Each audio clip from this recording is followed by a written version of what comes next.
Mesdames et messieurs, bonsoir. Voilà, 2016, c'est bientôt fini.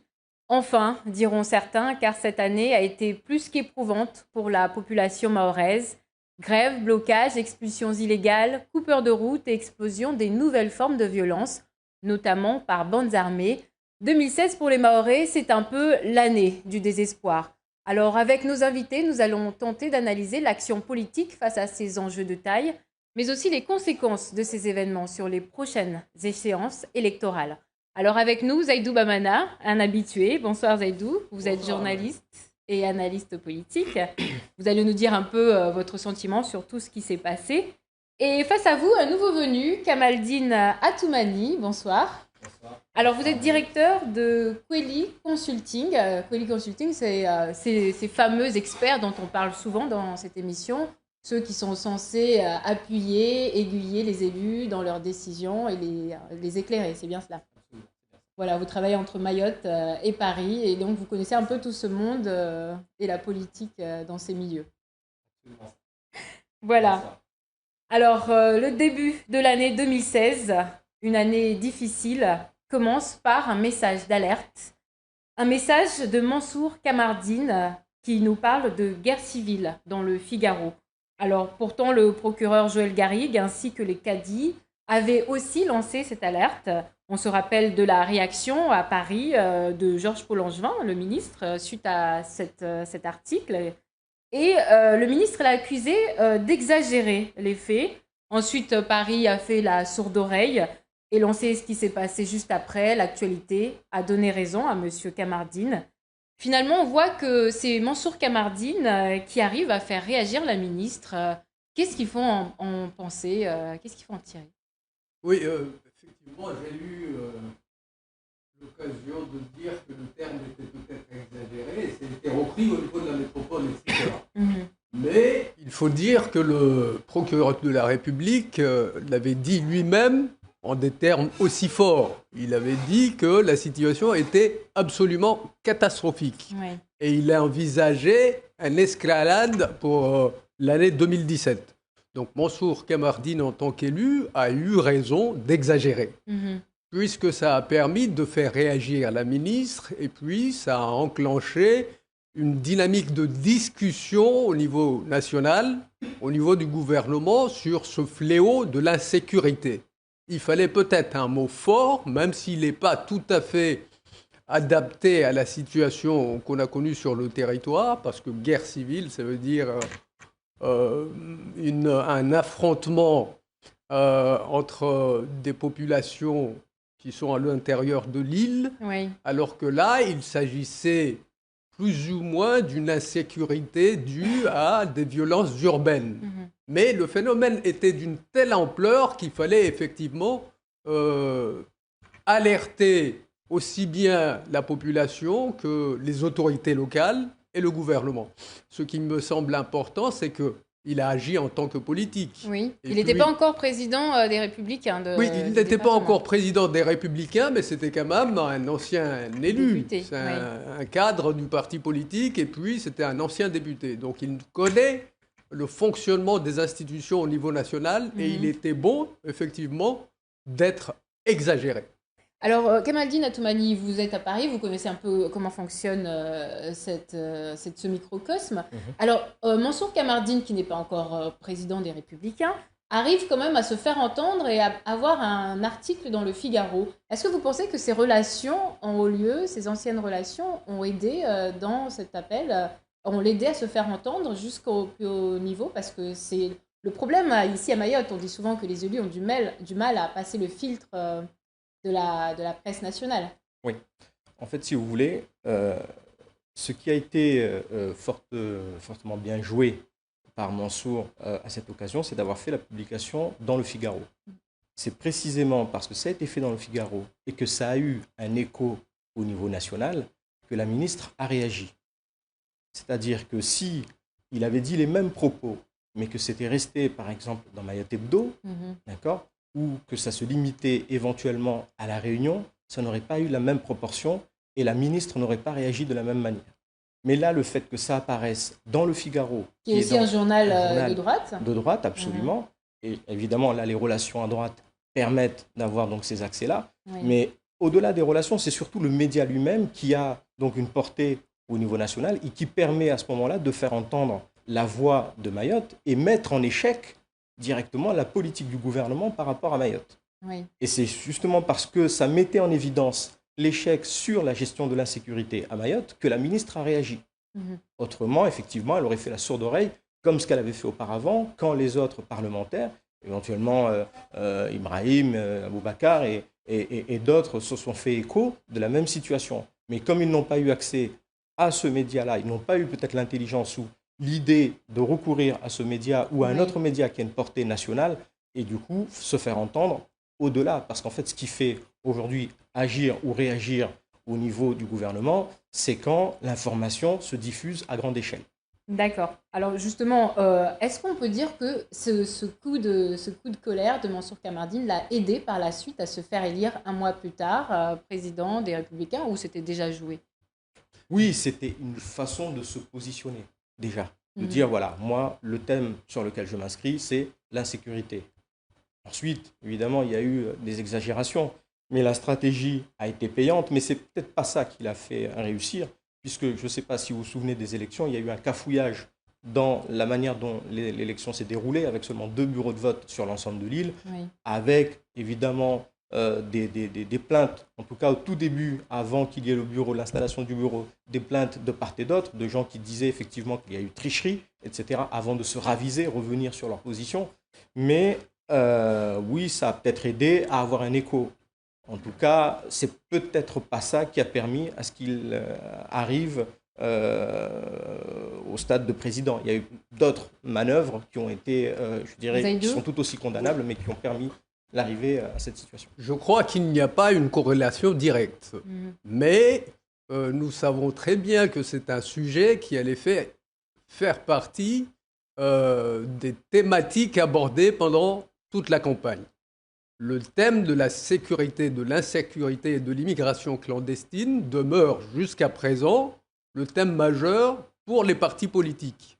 Il fallait rameuter la clientèle électorale. Est-ce que ça a permis à Mansour Kamardine de se faire élire? Peut-être bien, parce que rendez-vous compte que tel qu'il avait annoncé les choses et la polémique avec un membre du gouvernement, en l'occurrence Madame la ministre de l'Outre-mer, lui a permis d'avoir un écho très favorable dans sa formation politique. Et de montrer son poids politique au niveau national aussi. Au niveau national. Oui. Mais en plus de ça, il y a eu tout un enchaînement. Il avait été pratiquement promis au lynchage par une partie de la population comorienne qui, à l'époque, qui à l'époque, s'était également pris à un journaliste local. Ça, c'est sur la phase du décasage. Oui, on va en reparler. On n'y est pas encore sur cet élément-là. En tous les cas, je pense véritablement que ça lui a apporté un effet. Après une longue période de vache maigre pour Mansour Kamardine. Oui, c'était peut-être le but recherché par Mansour Kamardine. De revenir sur la scène, le devant de la scène. Voilà, oui. C'est peut-être une stratégie, à mon sens. Jouer aux pompiers pyromanes, c'est quand même quelque chose de dangereux parce que quand ça fait le retour de flamme, parfois ça peut faire mal. C'est d'ailleurs ce que dénonçait la ministre. Ça n'est peut-être mais est-ce qu'on peut vraiment dire que c'est pompiers pyromanes? Parce que finalement, il disait un peu... c'était un peu quand même la situation. D'ailleurs, ce qui s'est passé par la suite l'a Oui, mais démontré. Il n'a rien fait pour apaiser la situation. Et c'est ça, en fait, si vous voulez. Quand on est un responsable politique, on se doit de faire en sorte de garder la sécurité, de garder, je dirais, le bien vivre ensemble sur son territoire. Sur ce coup-là, il a été un peu trop exagéré parfois sur certaines situations, notamment quand il a parlé de son cabinet qui avait pris feu et que tout de suite, il avait trouvé le coupable en disant que c'était quelqu'un qui venait de la place de la République. Attendez, il est quand même avocat. Sur ce sujet-là, il sait très bien qu'il faut quand même garder la présomption d'innocence. Tant que la justice n'a pas fait son travail, il doit se garder ce devoir de réserve. Même s'il avait des éléments... Ces éléments-là, c'est le juge qui doit en tirer les conséquences. Aujourd'hui, à ce que je sache, rien n'est venu confirmer qu'effectivement, la personne qui aurait mis le feu dans son cabinet, je dis bien aurait mis le feu dans son cabinet, aujourd'hui, cette personne-là, rien ne nous dit aujourd'hui, à l'heure actuelle, que c'est une personne qui venait bien de la place de la République. Donc, vous voyez, c'est-à-dire qu'à un moment donné, il faut aussi savoir faire preuve de responsabilité et parfois ne pas exagérer dans ses termes, ne pas exagérer dans ses propos, faire en sorte à veiller au bien vivre ensemble. On va avancer. En l'occurrence, je pense que sur ce coup, Mansour Kamardine a bien joué. Parce que l'exagération a permis à l'État de réagir. Et puis, très tard d'ailleurs. Oui. Très tard. Très tard, oui. Mais en tous les cas, ça a permis une dynamique au niveau local, exactement. Oui. Parce que les autres partis politiques se sont greffés sur le sujet, ils se sont rendus compte qu'il fallait qu'ils fassent pression sur le gouvernement pour qu'on en arrive à traiter finalement la question des violences humaines et de l'insécurité. S'ils n'avaient pas agi avec une telle exagération, je pense que le gouvernement n'aurait pas pris la mesure de la situation. On va revenir sur cette question. N'aurait certainement pas hâté l'histoire du paquet sécuritaire. On va revenir sur cette question, mais on va avancer parce qu'on a toute l'année aussi à voir. Absolument. Alors, en mars, conflit social. Juste une chose pour terminer sur ça. Oui. On a vu quand même une position du gouvernement qui a nié les faits. Et d'ailleurs, le message du gouvernement a été relayé par le sénateur Tani lui-même, qui disait qu'effectivement, il s'agissait d'exagération. Nos parlementaires au niveau national n'ont eu de cesse que de prendre des postures quant à ce qui concernait l'insécurité. On a parlé souvent de sentiment d'insécurité, qui a été même relayé par le préfet. Et c'est justement parce que d'un côté, il y avait une population qui vivait cette insécurité réelle, puisque nos maisons sont devenues même des prisons aujourd'hui. Et de l'autre côté, effectivement, au niveau du gouvernement, où on parlait de sentiment d'insécurité. Pourquoi ? Parce que nos chiffres sur l'insécurité sont nettement en deçà des chiffres qu'on peut rencontrer dans d'autres outre-mer, comme la Guadeloupe ou la Réunion. Même situation, oui. Voyez ?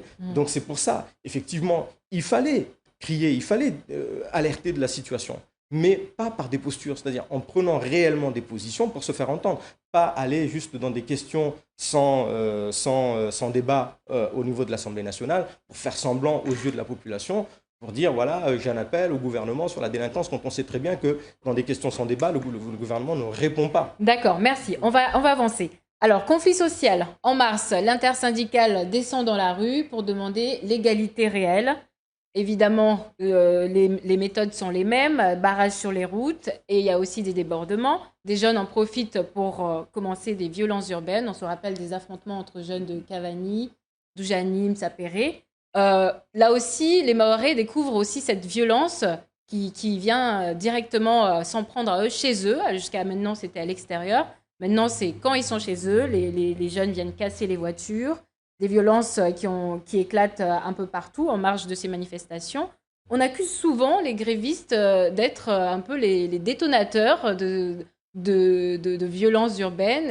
Est-ce qu'on peut dire que cette fois-ci encore, ça a joué dans cette situation qu'on a connue ? Je ne suis pas de ceux qui diront que les grévistes l'ont fait sciemment. Bien sûr, cas, est-ce qu'il y a eu une relation de cause à effet ? Je ne le pense pas. Mais il y a une manière de faire grève qui pousse plus ou moins à la violence. Et il y a des gens qui font grève en utilisant des méthodes qui poussent également à la violence. Comme les barrages, etc. Mais on le sait, l'expérience nous a montré qu'auparavant, les populations très exclues et véritablement très fâchés de la situation qu'ils vivent sur le territoire, la pauvreté, l'exclusion, la stigmatisation, etc., ont eu l'occasion, avec ces grèves, de pousser à la flambée violente, aux violences urbaines. Il y a certainement une autre manière de faire grève aujourd'hui. C'est-à-dire que pendant que les forces de l'ordre sont occupées à essayer de régler, de faire passer les gens, derrière, ils en profitent pour... Ils ne pouvaient pas, justement, parce que la grève a été faite de telle manière que les casseurs ont pris la mesure de l'inefficacité avérée des forces de l'ordre et de leur sous-nombre. Ils ne pouvaient pas être partout sur le territoire urbain, ils ne pouvaient pas non plus se déployer sur les autres foyers de violence. Donc, les gens qui font grève doivent maintenant se dire qu'il y a peut-être d'autres manières de faire grève sur le territoire pour que ces violences ne prennent pas l'occasion de la grève pour s'exprimer. Il est important de le souligner parce qu'il faut aussi que les grévistes C'est l'une des leçons qu'on peut tirer de l'année. Les grévistes doivent aussi, dans la situation que vit Mayotte, se remettre en cause. Tout le monde doit se remettre en cause quand on est dans une situation de telle violence. Mais je pense que en faisant une grève beaucoup plus intelligente et en permettant à des forces de l'ordre d'être en surnombre, d'être beaucoup plus efficaces sur l'ensemble du territoire, on va pouvoir manifester sans qu'il y ait demain peut-être des flambées de violence aussi. Mais ces grévistes ont peut-être aussi aidé à réaliser qu'il y avait vraiment un problème d'effectifs à Mayotte, leur action, non? Justement, à travers ces grèves. C'est vrai que, voilà, ces grèves ont permis effectivement de mettre en évidence deux choses. La première, c'est qu'effectivement, nous sommes en sous-effectif par rapport aux forces de l'ordre et que quand il y a quelque chose de grave qui se produit sur le territoire, nous sommes en incapacité aujourd'hui d'agir. Il est nécessaire pour nous d'aller chercher des forces de l'ordre à La Réunion, voire en France métropolitaine, pour venir en aide aux forces qui sont présentes ici. Nous avions eu une promesse du gouvernement un an auparavant. Elles sont où les forces de l'ordre qu'on attend toujours? Une partie est arrivée, une grande partie. Une infime partie. Maintenant, la deuxième chose qui a été mise en évidence, c'est qu'aujourd'hui, les syndicats sont obligés de sortir dans la rue pour réclamer simplement leurs droits. Le droit de tous les citoyens de Mayotte à disposer des mêmes droits que n'importe quel citoyen ultramarin, n'importe quel citoyen français. Et ce qui est dramatique, c'est de voir que dans leur combat de syndicats, il n'y a aucun soutien de la part des politiques. Pourquoi? Et parce que peut-être par lâcheté, peut-être par fainéantise. Vous savez, je ne sais pas, mais en tout cas, on ne les voit pas porter le message des syndicats. Ce serait beaucoup plus simple qu'ils se joignent au mouvement, qu'ils se joignent aux demandes en portant les messages. Ça faciliterait peut-être les choses. Ce qui m'a fait beaucoup de peine. On va essayer d'avancer. On va essayer d'avancer parce qu'on a quand même toute l'année. Oui, on reviendra sur vos propos.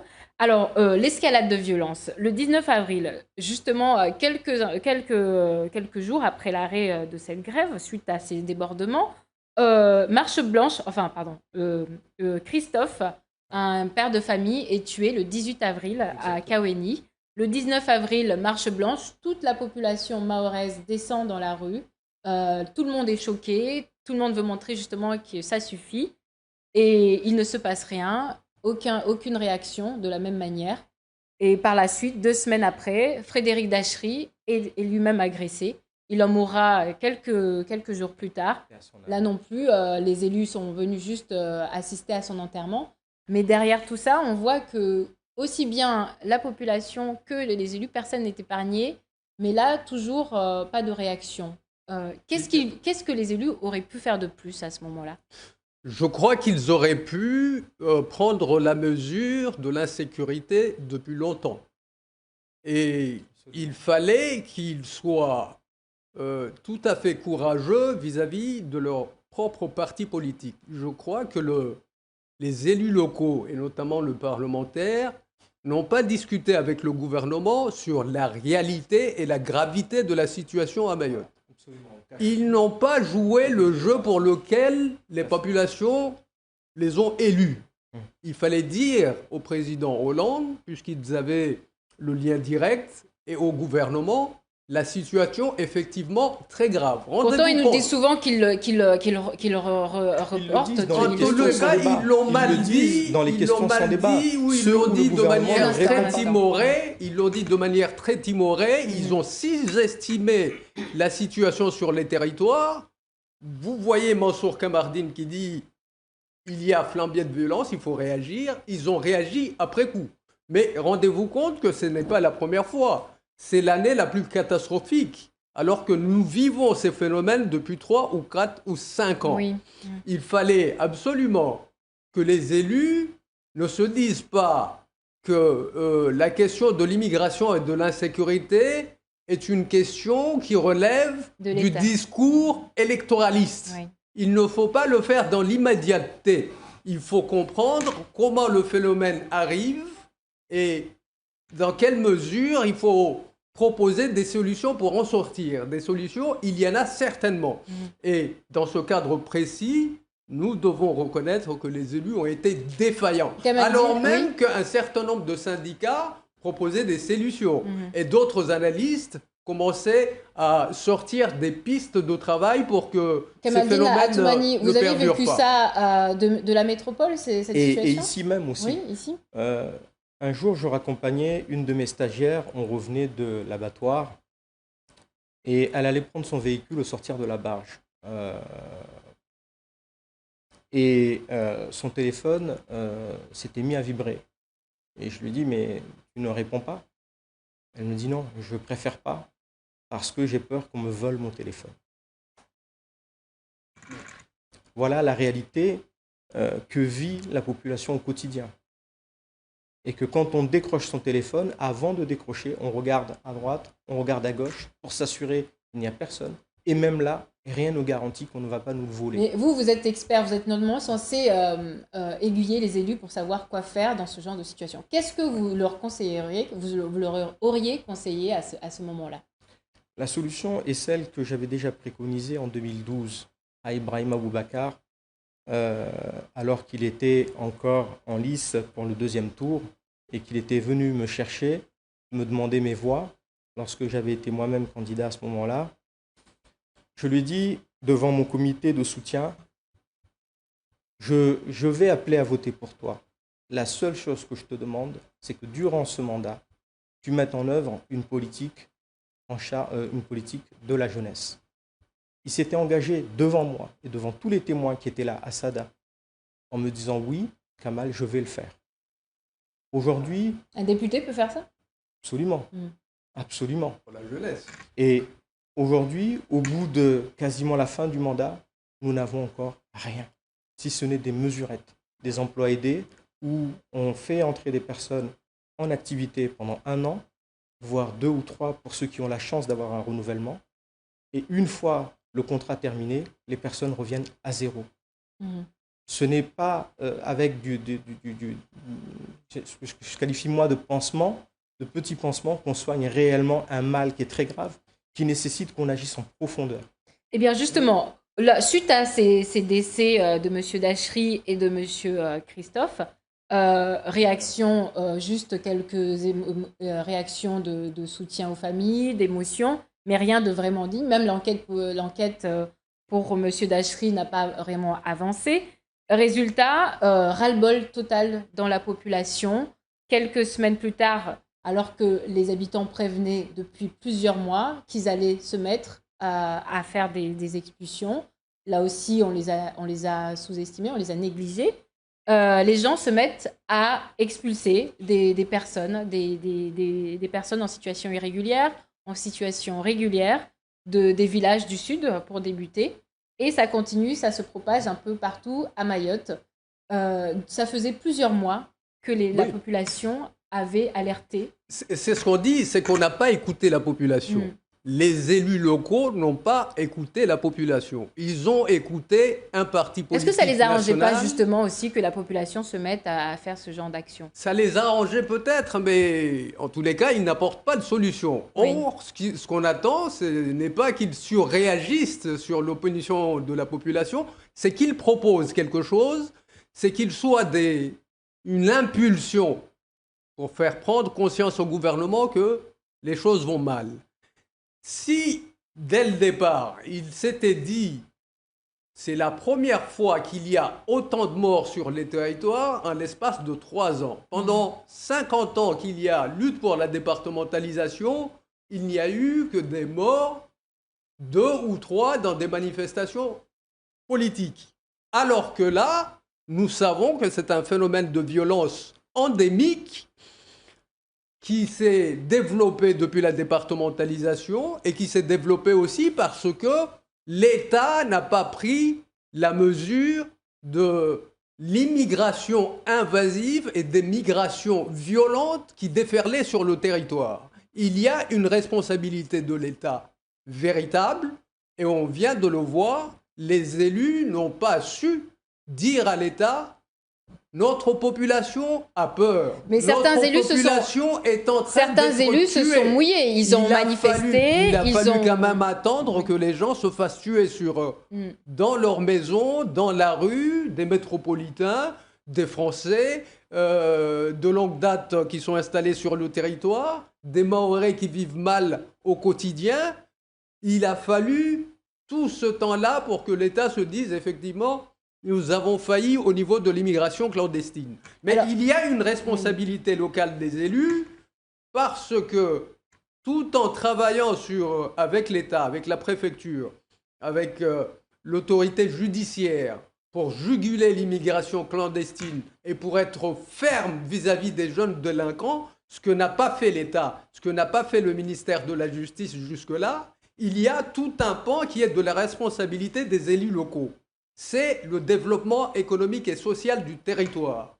Dans la mesure où cette île est tombée dans un déficit qui dure depuis une dizaine d'années, dans la mesure où il n'y a plus d'administration qui fonctionne, où il n'y a plus d'entreprises qui soient productives, où il n'y a plus d'entreprises qui créent des emplois, où le chômage augmente, on se rend compte aujourd'hui que finalement, le territoire accumule le taux de chômage le plus haut de tout l'outre-mer. Alors qu'il y a 2 ou 3 ans, l'État, via l'INSEE, disait à Mayotte, ça va encore. Oui. En réalité, tant que le territoire stagne en matière de développement, il n'y a plus de chantiers qui sont mis en place.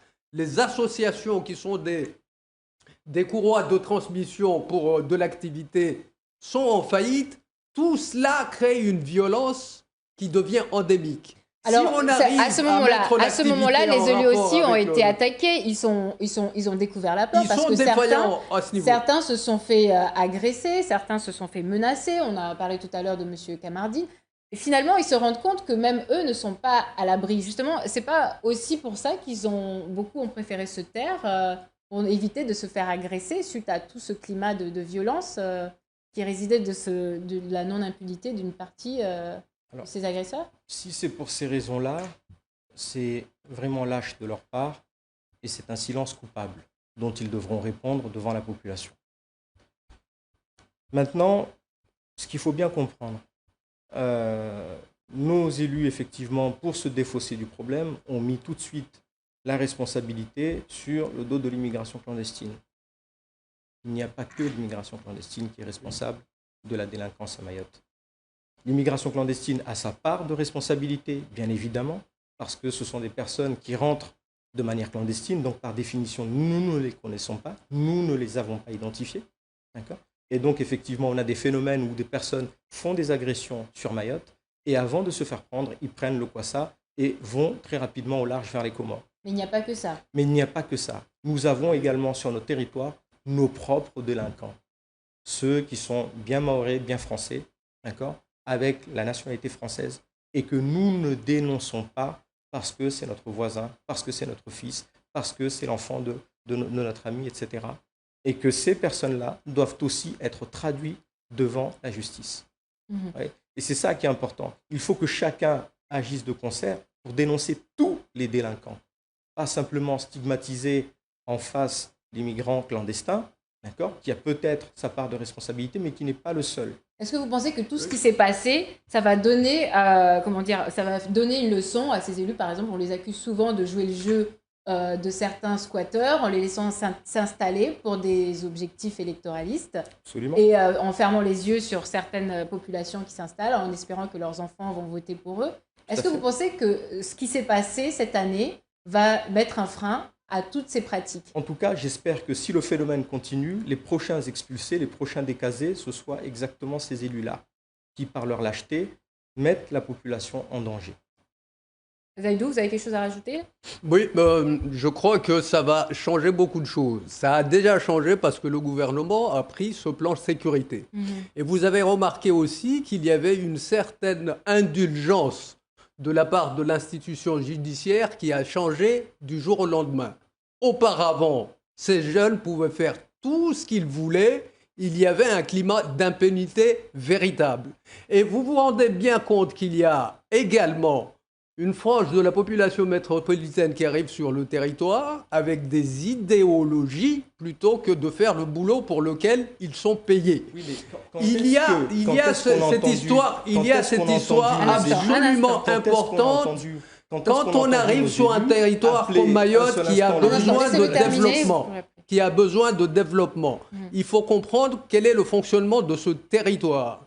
Quand on laisse une bande de jeunes se former en bande de criminels et que l'institution judiciaire fasse semblant de n'avoir rien vu. Ou alors qu'elle n'a pas les moyens, justement. Ou qu'elle n'a pas les moyens. En tous les cas, elle avait les moyens de sanctionner dans la mesure où l'acte a été commis. Ça a changé. Donc, finalement, ça changera quelque chose. Mais je vous le dis, ce qui changera, c'est la manière de gouverner ces territoires, c'est-à-dire que le Conseil général doit prendre véritablement ses responsabilités d'exécutif du territoire. Les partis politiques doivent se mettre à réfléchir réellement à comment mettre au travail l'ensemble de la population de Mayotte et comment développer ce territoire, plutôt que d'être dans des joutes électoralistes et partisans. Et il faut en plus, dès maintenant, permettre à l'économie de se relancer. Sans l'économie, sans le développement, sans la gouvernance, nous allons toujours traîner ce phénomène de violence et qui sera, à mon avis, beaucoup plus fort par la suite. Alors, oui, M. Kamaldine. La justice a certainement sa part de responsabilité. Certainement. Mais cette justice, elle dépend de qui? Elle n'est pas autonome. Elle ne fonctionne pas comme ça d'elle-même. Elle dépend du ministre de la Justice, enfin du garde des Sceaux, comme on l'appelle. Quand est-ce qu'on a entendu nos élus appeler Madame la garde des Sceaux ou Monsieur le garde des Sceaux, maintenant Monsieur Urvois, lui dire simplement, voilà notre situation, nous avons nos juges à Mayotte qui demandent des moyens et il faut leur donner ces moyens-là. Quand est-ce qu'on a entendu nos élus sur ce terrain-là? Et comment s'y prendre justement? Nous l'avons dit, excusez-moi. Comment? Oui. Nous l'avons dit sur la presse. Comment se fait-il, parce que c'est un sujet très important et c'est un sujet politique. Au-delà de la souveraineté, il y a la responsabilité des élus de dire nous avons demandé une départementalisation véritable. Il nous faut donc des outils pour que nos institutions, nos administrations et nos personnels publics travaillent correctement. Or, qu'est-ce qui se passe? La justice à Mayotte dépend entièrement d'une certaine tutelle réunionnaise qu'il va falloir commencer à partir de 2016 à éradiquer. Parce que sans une départementalisation véritable... Mais est-ce que ça va vraiment changer les choses? Ça changera les choses. Je donne l'exemple de ces fameux mineurs. Depuis le temps où on parle de ce problème, pour le moment, il n'y a aucune mesure sur le long terme qui a été mise en place ni proposée par qui que ce soit, aussi bien au niveau de l'État, au niveau des élus locaux. Est-ce que du coup, ça va changer quelque chose que la justice ait une assise à Mayotte, que les certainement, élus disent, quand vous ne pouvez même pas acheter un stylo, alors que c'est une institution judiciaire, c'est qu'il y a un souci. Ça veut dire quoi? Que ce que les juges, ce que le procureur dit ici à Mayotte ne remonte pas non seulement jusqu'à Paris? Ça ne remonte pas. C'est qu'ils ne veulent tout simplement pas l'entendre. Ça ne remonte pas, mais en plus de ça, ils avaient peut-être pour un certain nombre d'entre eux une a priori idéologique favorable à une certaine immigration, etc. Ce sont des hommes. Ils ont aussi des opinions politiques et ils dépendent plus ou moins aussi d'un certain gouvernement. Alors oui, mais le procureur demande souvent des moyens. Absolument. Il demande des moyens, mais c'est ce que je vous dis.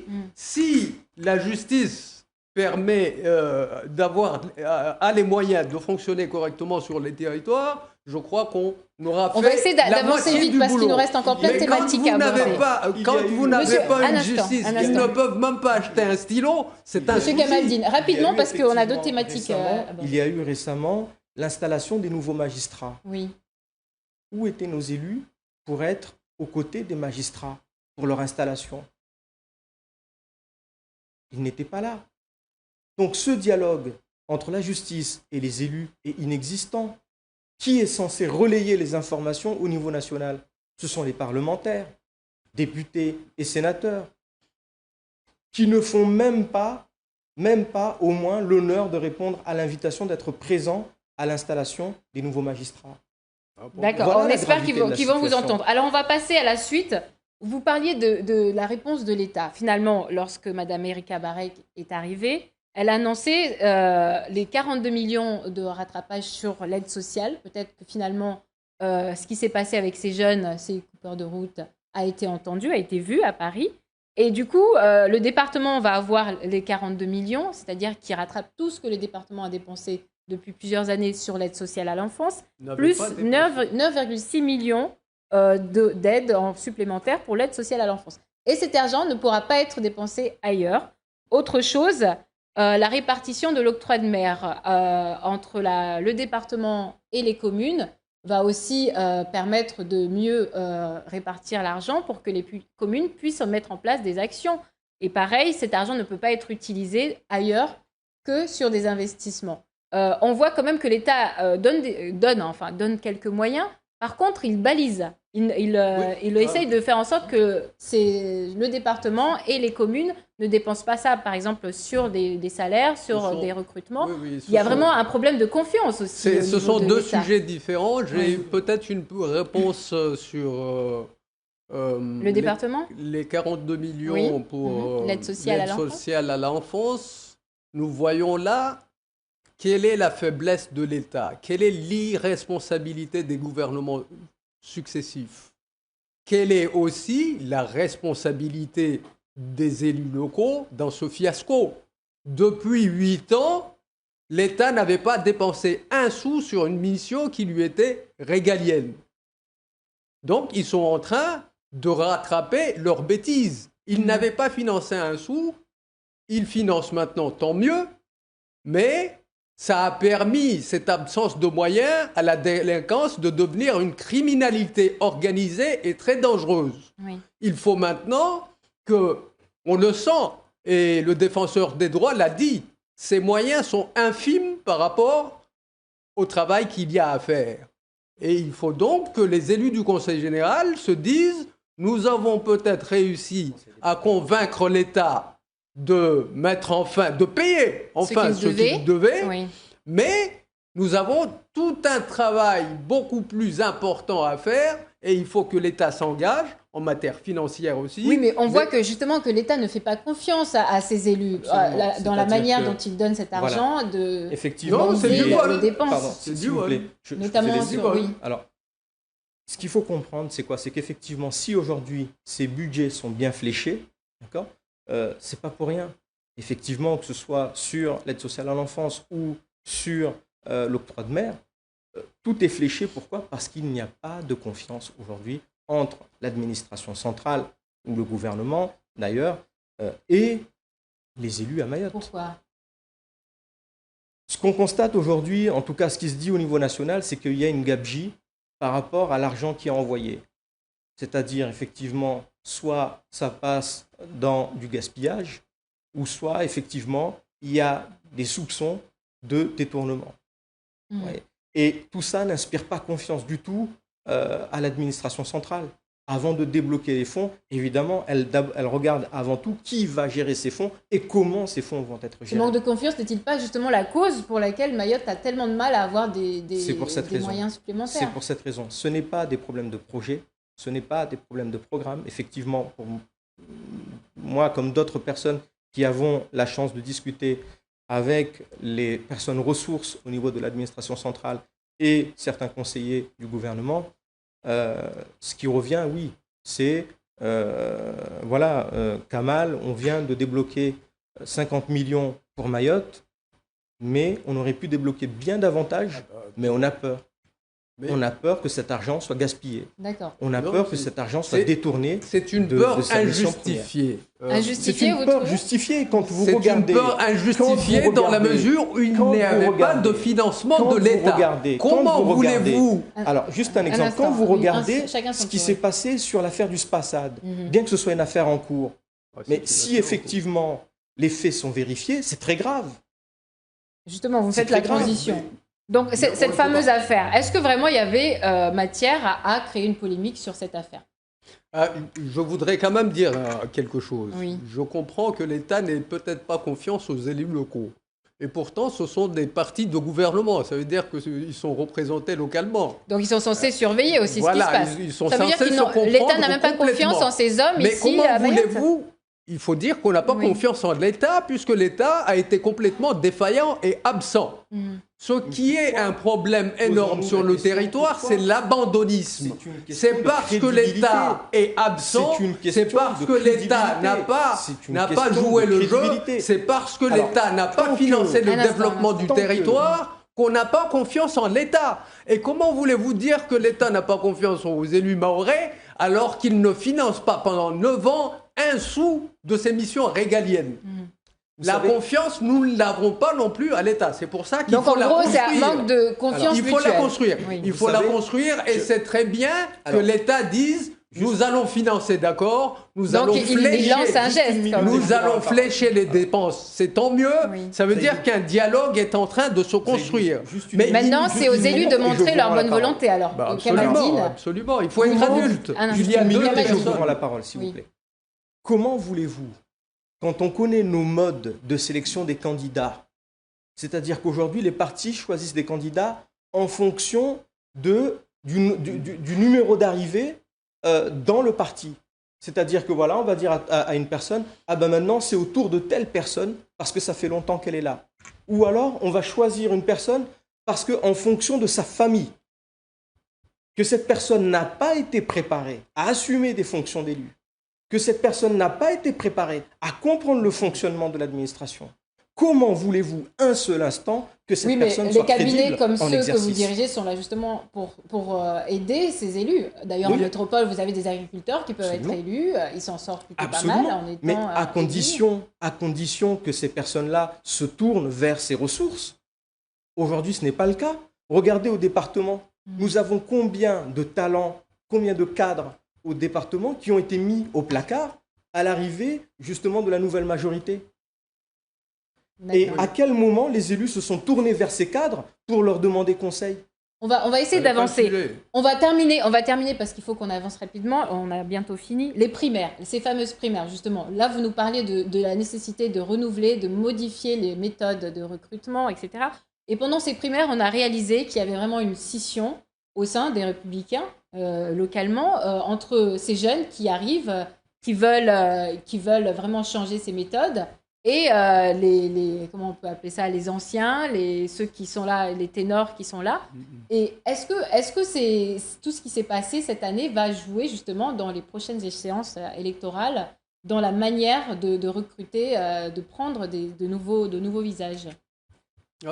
J'ai malheureusement peur que dans cette situation, on va encore prendre les mêmes et recommencer. Pourquoi? C'est-à-dire que finalement, c'est toujours ce qui se passe. Dans les partis, on crée des partis des jeunes républicains, jeunes socialistes, jeunes machins. C'est une partie, en fait, c'est une technique pour simplement garder bien au chaud ces jeunes-là pour pas qu'ils viennent perturber le jeu politique. Oui. Et là, les jeunes sont montés au créneau. Ils sont montés au créneau, mais j'ai peur que très rapidement, on écrase leur velléité et leurs initiatives, alors qu'ils ont montré des choses assez intéressantes, mais très rapidement, vous allez voir que les vieux sages, entre guillemets, vont très rapidement monter au créneau et dire finalement le candidat, c'est le bon vieux qui est là, qui attend depuis 2 ans. Vous pensez que ces jeunes vont accepter dans les mois à venir ces méthodes-là? Il n'y a pas des risques de division? Il y a 2 catégories de jeunes. Il y a les insoumis, ceux qui effectivement disent, voilà, moi, quels que soient les X, je n'entends plus me faire marcher dessus.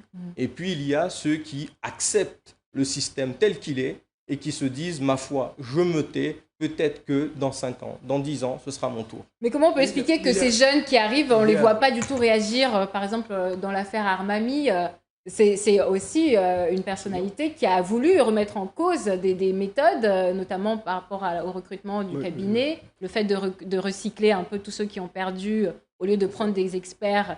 Elle a aussi voulu remettre en cause ces méthodes-là. Pourtant, on n'a pas entendu ces jeunes qui arrivaient, qui veulent changer. Je lui dis bravo, même si on peut critiquer après les récupérations politiques qu'ils ont eues, mais c'est une action qu'il faut saluer. C'est salutaire, absolument. Qu'il faut saluer. Nous avons un problème, effectivement, avec les partis politiques, qui ne savent pas se remettre en cause, qui ne sont incapables de mesurer ce qu'est l'avenir de ce territoire et comment le construire. Les jeunes qui sont là ont peut-être la possibilité de bousculer la vieille génération, parce qu'elle est un peu dépassée. Il y a quelque chose qu'ils doivent dire. Ils doivent dire stop, parce que l'ancienne génération a un fonctionnement dépassé. Quand vous faites la prime à l'échec, c'est ce qu'on voit dans le cabinet du président du Conseil général actuel. Qu'est-ce que vous voulez dire par là? C'est très simple. Quelqu'un ailleurs, dans d'autres contrées, dans d'autres nations, une personne qui a subi un échec au niveau de sa municipalité et qui se retrouve au Conseil général être le patron, plus ou moins, parce que le fonctionnement est biaisé, d'un conseil général qui a gagné contre cette personne. Donc finalement, c'est antidémocratique. Donc finalement, c'est antidémocratique dans la mesure où le cabinet ne permet pas aux élus de travailler correctement de manière légitime. Oui. Cette prime à l'échec se retrouve au niveau de l'exécutif. Tant que l'exécutif ne sanctionne pas parmi les fusibles qui doivent tomber en premier, c'est-à-dire dans le cabinet, oui, on a le sentiment que l'exécutif est absent et cautionne ces méthodes inadmissibles. Alors pourquoi Madame Armani est-elle aussi isolée aujourd'hui? C'est une réalité. Pourquoi Madame Armani Abdollahian est-elle aussi isolée? On se moque carrément d'elle lorsqu'on voit dans les... Vous savez, la réponse est simple. En off, beaucoup de gens me disent, et d'ailleurs des responsables même du parti, les Républicains, qui me disent, voilà, oui, ce qu'elle dit, c'est vrai. Tout ce qu'elle dit est vrai. D'accord? Maintenant, le problème, il est où? Il est dans le fameux troisième tour. De comment se passe le troisième tour? Dans ce troisième tour, c'est-à-dire qu'une fois que les élus ont gagné l'élection, on réunit tout le monde pour choisir un président. À cette occasion, on fait jurer les élus de la majorité que jamais ils ne se trahiront entre eux, que jamais ils ne se dénonceront les uns les autres, même s'ils voient quelque chose de mal. Et c'est à l'occasion de ce troisième tour, c'est par ce serment solennel qu'on les tient. Ce serment-là, j'ai posé la question à des experts en islam en leur demandant est-ce que ce serment devant Dieu vaut valeur par rapport au serment qu'on prend devant la population pendant les élections, l'engagement qu'on prend devant la population en disant je veux faire ci, je veux faire ça. Les experts, à l'unanimité, m'ont dit quoi? Ce serment du troisième tour ne vaut rien. Le seul serment qui vaille, c'est l'engagement qui a été pris devant la population. Et j'appelle aujourd'hui à nos élus de la majorité à se saisir, à se ressaisir et à faire preuve de responsabilité, se sortir de ce serment qui ne les lie en rien devant Dieu, car en réalité, le vrai serment, c'est leur engagement qu'ils ont pris devant la population. Et c'est ce que M. Tani, à travers sa proposition, voulait justement casser ce troisième tour, le fait de revoir l'élection au niveau de... Vous savez, c'est une proposition qui est très électoraliste, là encore, là aussi. Parce qu'il a peut-être envie de favoriser son parti. Ce n'est pas l'objet le plus important. Ce qu'on attendait des élus avec la départementalisation, ce que toute la population attendait, c'est départementalisation, développement, progrès. Or, les élus sont tellement discrédités aujourd'hui que qu'est-ce qu'on récolte? On récolte de la départementalisation, de la radicalisation, une certaine islamisation et une dérive sectaire. Et on a vu aussi le Front National qui monte. Et le Front National qui monte.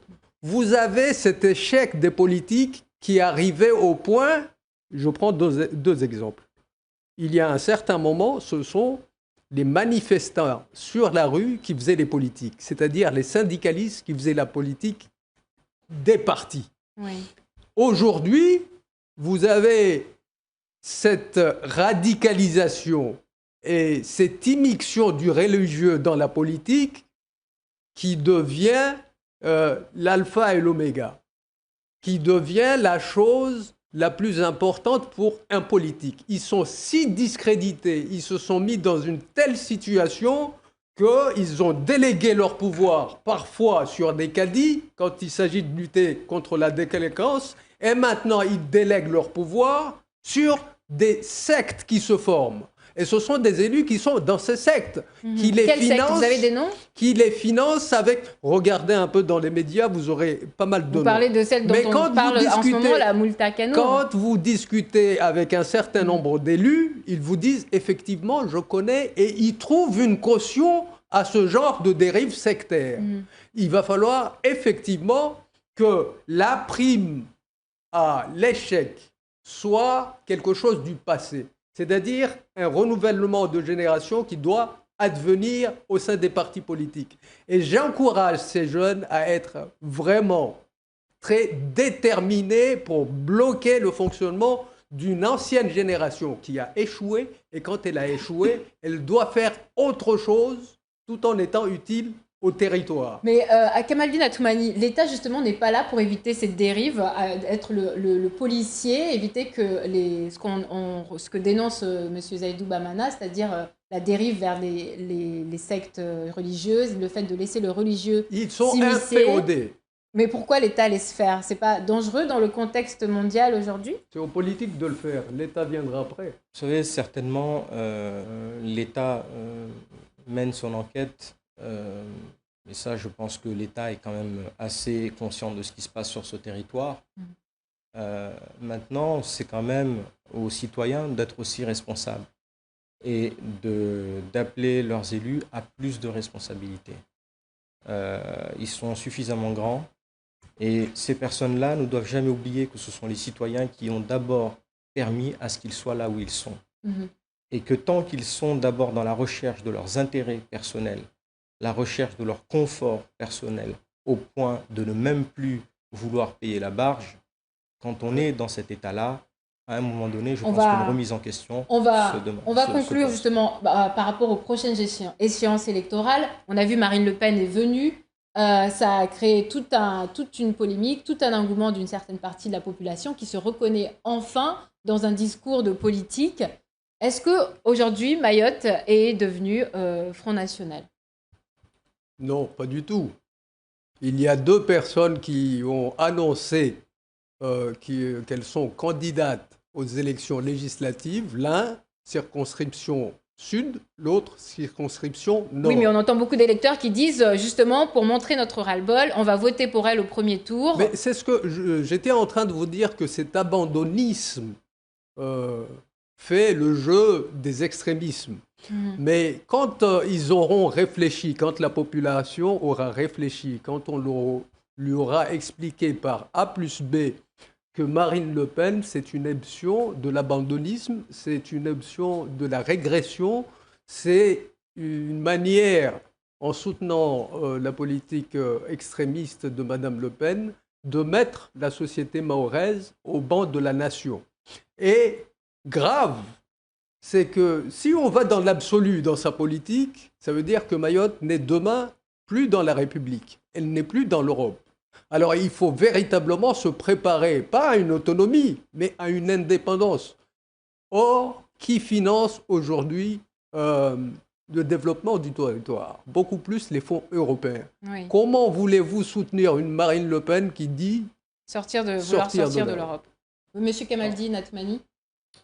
En tant qu'expert, j'ai beaucoup conseillé, souvent peu écouté. Et je pense que l'ensemble des experts que nous sommes, Zaïdou et d'autres, évidemment, il faut qu'on prenne chacun aussi nos responsabilités. Et c'est à ce titre que j'ai décidé effectivement de me porter candidat pour prendre mes responsabilités devant les Mahorais pour sauver la départementalisation. Oui, mais vous n'avez pas peur que ce que vous venez de nous dire décrédibilise tout ce que vous avez dit pendant cette émission? Vous savez, pendant des années, j'ai porté des conseils, j'ai agi, j'ai même porté seul le combat sur les dangers du rapport d'information sur l'égalité réelle. C'est allé jusqu'à Tahiti Info. À La Réunion, les Réunionnais ont permis, grâce à mon intervention, de se saisir de la situation et de permettre de donner les avis nécessaires pour arranger la loi de l'égalité réelle quand c'est passé au niveau de leurs assemblées cet été.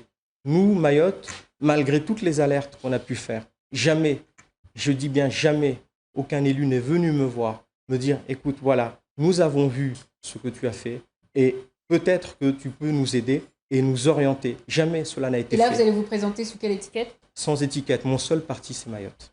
Bon, sur ce, on va conclure parce que nous avons dépassé largement le temps. C'est un scoop. Hein. Oui, c'est un scoop que nous vous livrons aujourd'hui dans cette émission. C'était la dernière d'ailleurs de l'année. Je vous remercie de nous avoir suivis pendant toute cette année 2016. On espère que 2017 sera sous de meilleurs auspices. Je vous remercie de nous avoir suivis ce soir et je vous donne rendez-vous à la rentrée. Miss Baudine sera là, il enchaînera par la suite. Et moi, je vous donne rendez-vous vendredi dans l'émission de Yumna où nous reviendrons sur cette émission. Merci à vous et à bientôt.